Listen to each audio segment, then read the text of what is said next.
Collectorate മാർച്ചിനിടയിലുണ്ടായ സംഘർഷത്തിനിടെ ക്രൂരമർദ്ദനത്തിന് ഇരയായതിന് പിന്നാലെ സാമൂഹ്യ മാധ്യമത്തിലൂടെ പോലീസ് ഉദ്യോഗസ്ഥനെ ഭീഷണിപ്പെടുത്തിയ യൂത്ത് കോൺഗ്രസ് നേതാവിനെതിരെ കേസെടുത്തു. കൽപ്പറ്റ ബ്ലോക്ക് പഞ്ചായത്ത് മെമ്പറും യൂത്ത് കോൺഗ്രസ് സംസ്ഥാന സെക്രട്ടറിയുമായ ജഷീർ പള്ളിവയലിനെതിരെയാണ് കേസെടുത്തത്. കൽപ്പറ്റ ഇൻസ്പെക്ടർ KJ വിനോയ് നൽകിയ പരാതിയിലാണ് നടപടി. കൽപ്പറ്റ പോലീസാണ് കേസ് രജിസ്റ്റർ ചെയ്തത്.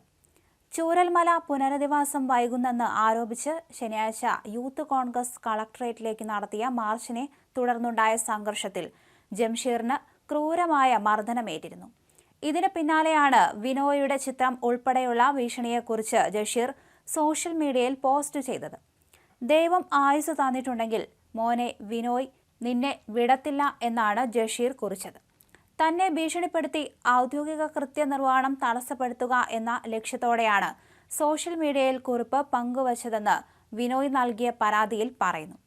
ജഷീറിനോടൊപ്പം ജില്ലാ പഞ്ചായത്ത് പ്രസിഡന്റ് സംഷാദ് മരക്കാർ, യൂത്ത് കോൺഗ്രസ് ജില്ലാ പ്രസിഡന്റ് അമൽ ജോയ് എന്നിവർ ഉൾപ്പെടെ 50ഓളം പ്രവർത്തകർക്ക് ലാത്തിചാർജിൽ പരിക്കേറ്റിരുന്നു.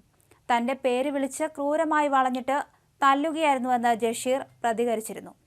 ലാത്തിചാർജിൽ പരിക്കേറ്റ തന്റെ പുറംഭാഗത്തിന്റെ ചിത്രവും ജഷീർ ഇൻസ്റ്റാഗ്രാമിൽ പങ്കുവച്ചിരുന്നു.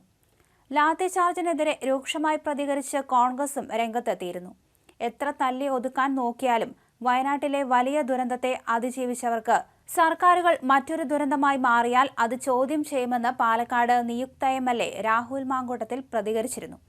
മുണ്ടക്കൈ ചൂരൽമല ഉരുൾപൊട്ടൽ ദുരന്തബാധിതർക്ക് പുനരധിവാസം വൈകുന്നതിൽ പ്രതിഷേധിച്ചാണ് യൂത്ത് കോൺഗ്രസ് ശനിയാഴ്ച കളക്ടറേറ്റ് മാർച്ച് നടത്തിയത്. പോലീസ് ലാത്തിചാർജിൽ ജില്ലാ പഞ്ചായത്ത് പ്രസിഡന്റ് സംഷാദ് മരക്കാർ ഉൾപ്പെടെയുള്ളവർക്ക് പരിക്കേറ്റു. ഗ്രനേഡ് ഉൾപ്പെടെ പോലീസ് പ്രയോഗിച്ചിരുന്നു.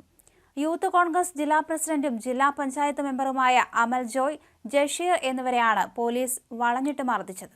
മർദ്ദനത്തിൽ 50ഓളം പേർക്ക് പരിക്കേറ്റിരുന്നു. മർദ്ദനത്തിൽ പ്രതിഷേധിച്ച് കോൺഗ്രസ് പ്രവർത്തകർ DYSP ഓഫീസ് മാർച്ചും നടത്തി.